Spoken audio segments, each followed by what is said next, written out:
एक फिल्म जो हिस्ट्री बना चुकी है, अब सीक्वल आने से पहले एक और डिसीजन ले लिया गया है।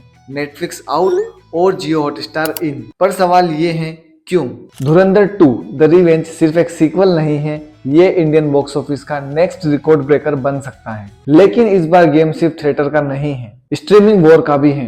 पिछले साल दिसंबर में आई धुरंधर और सिर्फ 2 महीने में बन गई इंडिया की highest grossing film ever globally. 890 crore India में और 500 करोड़ वर्ल्ड वाइड, मतलब टोटल 1390 करोड़ का धमाका। अब बड़ा क्वेश्चन ये आता है कि इतनी बड़ी फिल्म होने के बाद भी जब ये नेटफ्लिक्स पर आई तो रिस्पॉन्स थिएटर जैसा स्ट्रॉन्ग क्यों नहीं था, और फिर सीक्वल ने नेटफ्लिक्स को छोड़कर जियो हॉटस्टार को क्यों चुना? तो देखो, जब ये मूवी जनवरी को नेटफ्लिक्स पर स्ट्रीम हुई तो लोग इसको देखने के लिए एक्साइटेड थे और उनकी एक्साइटमेंट रियल भी थी। नेटफ्लिक्स पर आते ही इमीडिएटली ट्रेंडिंग होने लगी, इवन नेटफ्लिक्स पाकिस्तान में भी, जहां पर लोग बोल रहे थे कि हमारा पाकिस्तान ऐसा नहीं है। अब आप सोच रहे होंगे कि धुरंधर के सीक्वल ने नेटफ्लिक्स को क्यों छोड़ा। सबसे पहला रीजन, व्यूइंग एक्सपीरियंस। नेटफ्लिक्स पर रिलीज होने के बाद काफी लोगों ने कंप्लेन की स्क्रीन प्रोपोर्शन सही नहीं है, कहीं जगह कलर ग्रेडिंग डल लग रही है। और जब मैंने भी इसे देखा तो यार सच में नेटफ्लिक्स वर्जन में गालियां सेंसर्ड हैं और कुछ सीन्स कट हैं, और ओवरऑल 10 मिनट का सीन तो पूरी मूवी से गायब है।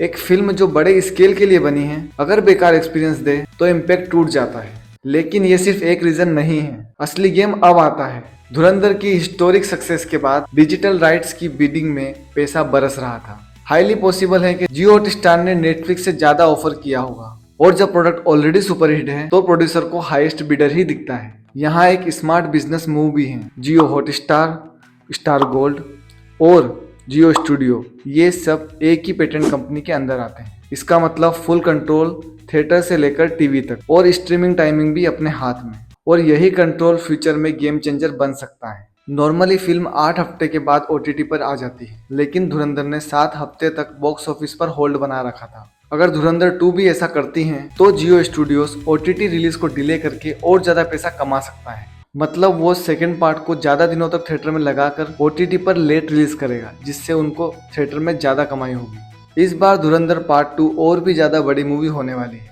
जहां इसका फर्स्ट पार्ट सिर्फ हिंदी में रिलीज हुआ था, वहीं इसका सीक्वल 5 लैंग्वेज में रिलीज होगा, हिंदी, तेलुगु, तमिल, मलयालम, कन्नड़ा।